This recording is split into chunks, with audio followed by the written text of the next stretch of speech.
Chapter 14. My phone rings. I pick it up to see who it is, and I'm a little taken aback. It's the first time Ryle has ever called me. We always just text. How odd to have a boyfriend for over 3 months that I've never once spoken to on the phone. Hello? Hey, girlfriend, he says. I smile cheesily at the sound of his voice. Hey, boyfriend. Guess what? What? I'm taking the day off tomorrow. Your floral shop doesn't open until 1 o'clock on Sundays. I'm on my way to your apartment with 2 bottles of wine. You want to have a sleepover with your boyfriend and have drunken sex all night and sleep until noon? It's really embarrassing what his words do to me. I smile and say, Guess what? What? I'm cooking you dinner, and I'm wearing an apron. Oh yeah? He says, just an apron. And then I hang up. A few seconds later, I get a text message. Ryle, pic please. Me. Get over here and you can take the picture yourself. I'm almost finished preparing the casserole mixture when the door opens. I pour it into the glass pan and don't turn around when I hear him walk into the kitchen. When I said I was just wearing an apron, I meant it. I'm not even wearing panties. I can hear him suck in a rush of air when I reach over to the oven and stick the casserole inside.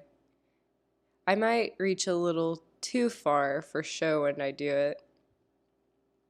When I close the oven, I don't face him. I grab a rag and start wiping down the oven, making sure to sway my hips as much as possible. I squeal when I feel a piercing sting on my right butt cheek. I spin around and Ryle is grinning, holding 2 bottles of wine. Did you just bite me? He gives me an innocent look. Don't tempt the scorpion if you don't want to get stung.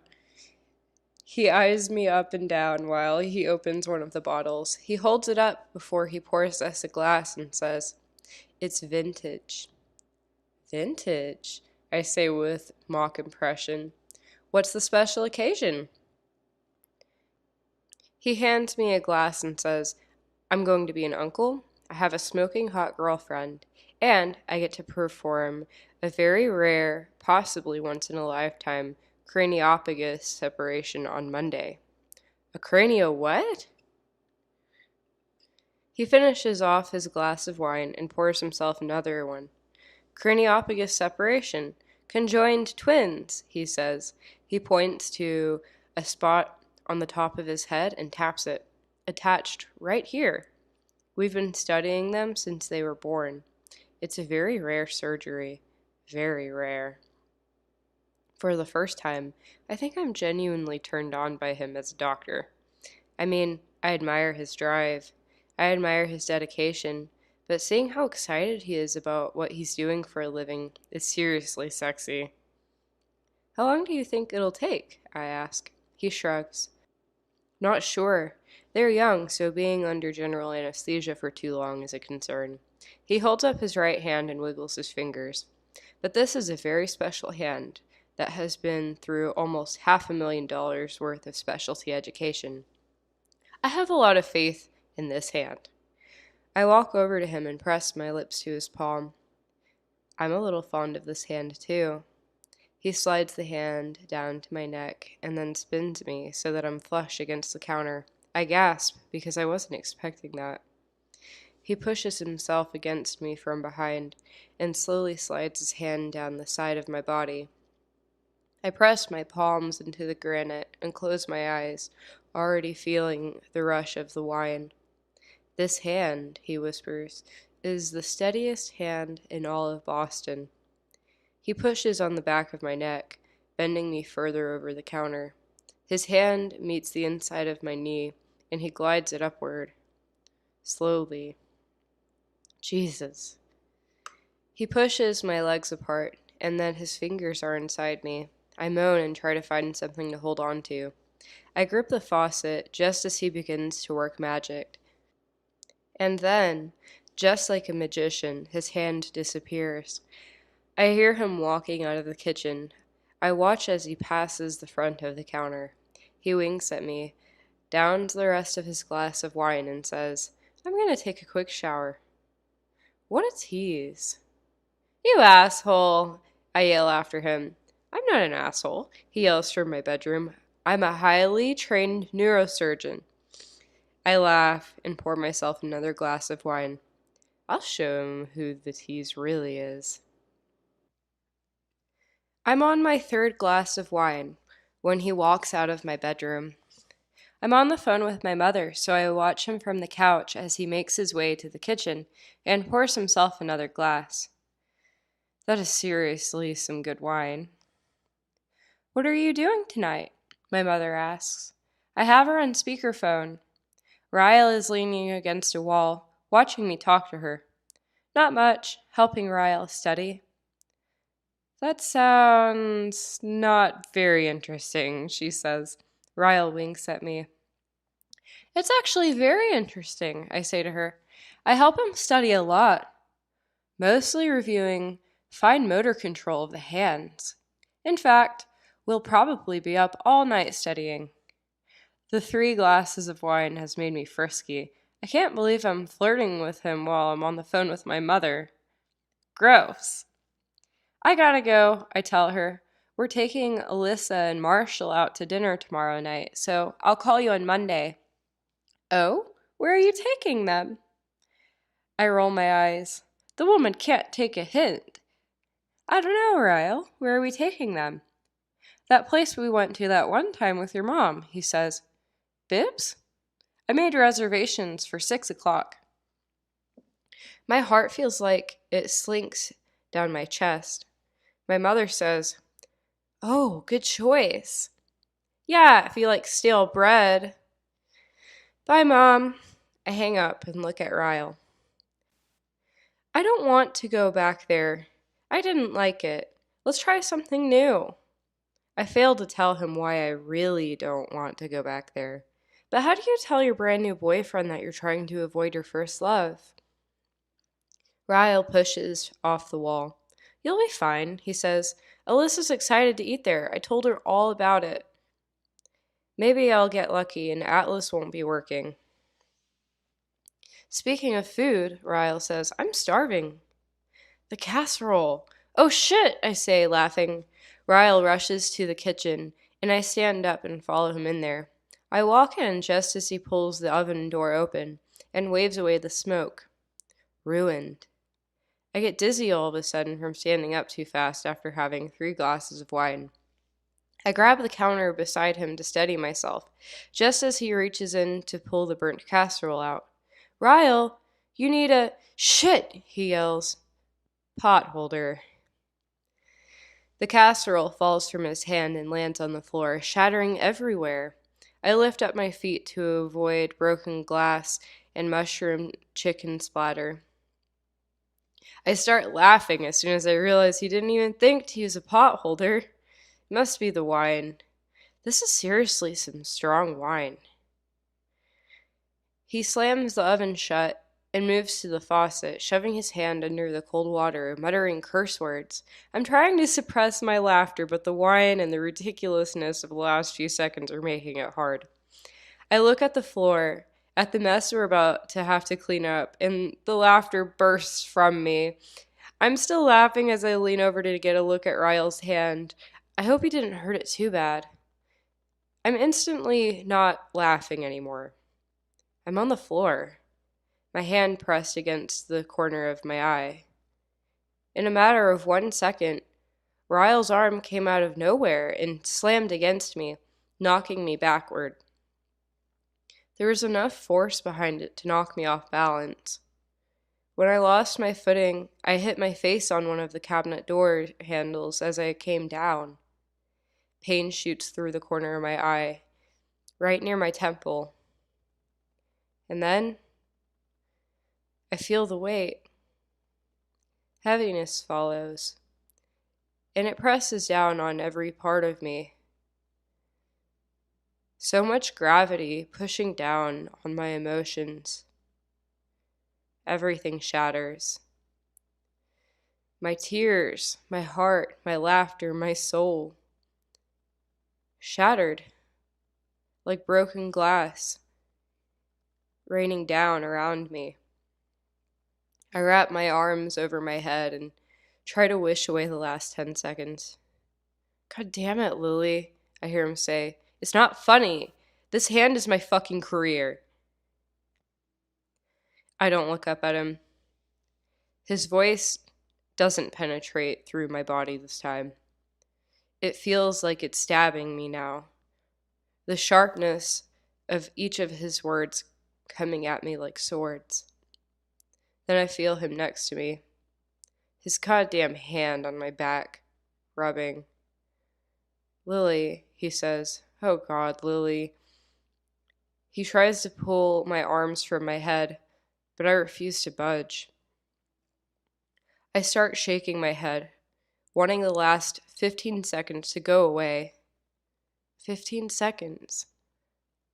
That's all it takes to completely change everything about a person. 15 seconds that we'll never get back. He pulls me against him and starts kissing the top of my head. I'm so sorry, I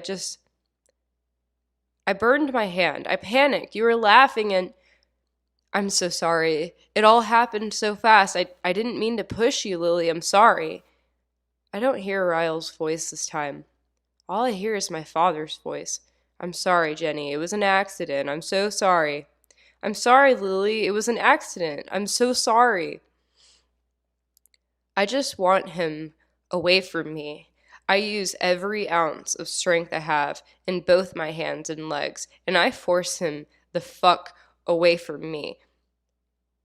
He falls backward onto his hands. His eyes are full of genuine sorrow, but then they're full of something else. Worry? Panic? He slowly pulls up his right hand, and it's covered in blood. Blood is trickling out of his palm, down his wrist. I look at the floor, at the shattered pieces of glass from the casserole dish. His hand. I just pushed him onto the glass. He turns around and pulls himself up. He sticks his hand under the stream of water and starts rinsing away the blood. I stand up, just as he pulls a sliver of glass out of his palm and tosses it on the counter. I'm full of so much anger, but somehow concern for his hand still finds its way out. I grab a towel and shove it into his fist. There's so much blood. It's his right hand. His surgery Monday. I try to help stop the bleeding, but I'm shaking too bad. Ryle, your hand. He pulls the hand away, and with his good hand, he lifts my chin. Fuck the hand, Lily. I don't care about my hand. Are you okay? He's looking back and forth between my eyes frantically as he assesses the cut on my face. My shoulders begin to shake, and huge, hurt-filled tears spill down my cheeks. No. I'm a little in shock, and I know he can hear my heart breaking with just that one word, because I can feel it in every part of me. Oh my God. You pushed me, Ryle. The realization of what has just happened hurts worse than the actual action. Ryle wraps his arm around my neck and desperately holds me against him. I'm so sorry, Lily. God, I'm so sorry. He buries his face against my hair, squeezing me with every emotion inside of him. Please don't hate me. Please. His voice slowly starts to become Ryle's voice again, and I feel it in my stomach, in my toes. His entire career depends on his hand. So it has to say something that he's not even worried about it, right? I'm so confused. There's too much happening. The smoke, the wine, the broken glass, the food splattered everywhere, the blood, the anger, the apologies. It's too much. I'm so sorry, he says again. I pull back, and his eyes are red, and I've never seen him look so sad. I panicked. I didn't mean to push you away. I just panicked. All I could think about was the surgery Monday and my hand, and I'm so sorry. He presses his mouth to mine and breathes me in. He's not like my father. He can't be. He's nothing like that uncaring bastard. We're both upset and kissing and confused and sad. I've never felt anything like this moment, so ugly and painful, but somehow the only thing that eases the hurt just caused by this man is this man. My tears are soothed by his sorrow, my emotions soothed with his mouth against mine. His hand gripping me like he never wants to let me go.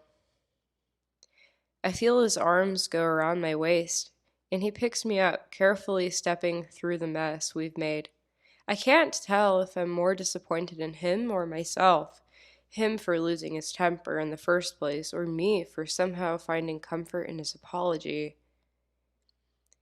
He carries me and kisses me all the way to my bedroom. He's still kissing me when he lowers me to the bed and whispers, "I'm sorry, Lily." He moves his lips to the spot on my eye that hit the cabinet, and he kisses me there. "I'm so sorry." His mouth is on mine again, hot and wet, and I don't even know what's happening to me. I'm hurting so much on the inside, yet my body craves his apology in the form of his mouth and hands on me. I want to lash out at him and react like I always wish my mother would have reacted when my father hurt her. But deep down, I want to believe that it really was an accident. Ryle isn't like my father. He's nothing like him. I need to feel his sorrow, his regret. I get both of these things in the way he kisses me. I spread my legs for him, and his sorrow comes in another form. Slow, apologetic thrusts inside of me. Every time he enters me, he whispers another apology. And by some miracle, every time he pulls out of me, my anger leaves with him. He's kissing my shoulder, my cheek, my eye. He's still on top of me, touching me gently. I've never been touched like this, with such tenderness. I try to forget what happened in the kitchen, but it's everything right now. He pushed me away from him. Ryle pushed me. For 15 seconds, I saw a side of him that wasn't him. That wasn't me. I laughed at him when I should have been concerned. He shoved me when he should have never touched me. I pushed him away and caused him to cut his hand. It was awful. The whole thing. The entire 15 seconds it lasted was absolutely awful. I never want to think about it again. He still has the rag balled up in his hand, and it's soaked with blood. I push against his chest. "I'll be right back," I tell him. He kisses me one more time and rolls off of me. I walk to the bathroom and close the door. I look in the mirror and gasp. Blood. In my hair, on my cheeks, on my body. It's all his blood. I grab a rag and try to wash them off, and then I look under the sink for the first aid kit. I have no idea how bad his hand is. First he burned it, then he sliced it open. Not even an hour after he was just telling me how important the surgery was to him. No more wine. We're never allowed vintage wine again. I grab the box under the sink and open the bedroom door. He's walking back into the bedroom from the kitchen with a small bag of ice. He holds it up. "For your eye," he says. I hold up the first aid kit. "For your hand." We both smile and then sit back down on the bed. He leans against the headboard while I pull his hand to my lap. The whole time I'm dressing his wound, he's holding the bag of ice against my eye. I squeeze some antiseptic cream onto my finger and dab it against the burns on his fingers. They don't look as bad as I thought they might be, so that's a relief. "Can you prevent it from blistering?" I ask him. He shakes his head. "Not if it's second degree." I want to ask him if he can still perform the surgery if his fingers have blisters on them come Monday, but I don't bring it up. I'm sure that's on the forefront of his mind right now. Do you want me to put some on your cut?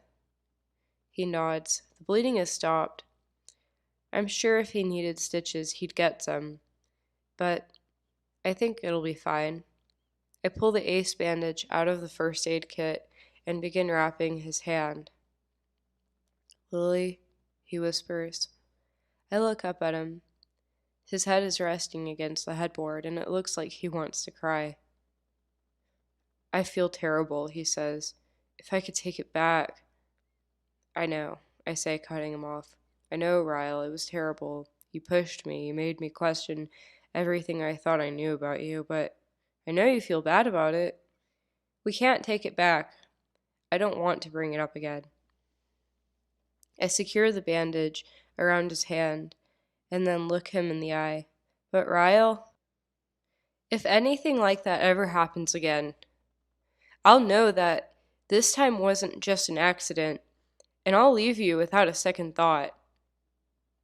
He stares at me for a long time, his eyebrows drawn apart in regret. He leans forward and presses his lips against mine. It won't happen again, Lily, I swear. I'm not like him. I know that's what you're thinking, but I swear to you. I shake my head, wanting him to stop. I can't take the pain in his voice. I know you're nothing like my father, I say. Just, please don't ever make me doubt you again. Please. He brushes hair from my forehead. You're the most important part of my life, Lily. I want to be what brings you happiness, not what causes you hurt. He kisses me, and then stands up and leans over me, pressing the ice to my face. Hold this here for about 10 more minutes. It'll prevent it from swelling. I replace his hand with mine. Where are you going? He kisses me on the forehead and says, to clean up my mess. He spends the next 20 minutes cleaning the kitchen. I can hear glass being tossed into the trash can, wine being poured out in the sink. I go to the bathroom and take a quick shower to get his blood off of me, and then I change the sheets on my bed. When he finally has the kitchen cleaned up, he comes to the bedroom with the glass. He hands it to me. It's soda, he says. The caffeine will help. I take a drink of it and feel it fizz down my throat. It's actually the perfect thing. I take another drink and set it on my nightstand. What's it help with? A hangover? Ryle slides into bed and pulls the covers over me. He shakes his head. No, I don't think soda actually helps anything. My mom just used to give me a soda after I'd had a bad day, and it always made me feel a little better. I smile. Well, it worked. He brushes his hand down my cheek, and I can see in his eyes and in the way he touches me that he deserves at least one chance at forgiveness. I feel if I don't find a way to forgive him, I'll somewhat be placing blame on him for the resentment I still hold for my father. He's not like my father. Ryle loves me. He's never come out and said it before, but I know he does, and I love him. What happened in the kitchen tonight is something I'm confident won't happen again. Not after seeing how upset he is that he hurt me. All humans make mistakes. What determines a person's character aren't the mistakes we make, it's how we take those mistakes and turn them into lessons rather than excuses. Ryle's eyes somehow grow even more sincere, and he leans over and kisses my hand. He settles his head into the pillow, and we just lie there, staring at each other, sharing this unspoken energy that fills all the holes the night has left in us. After a few minutes, he squeezes my hand. Lily, he says, brushing his thumb over mine, I'm in love with you. I feel his words in every part of me, and then I whisper, I love you too. And it's the most naked truth I've ever spoken to him.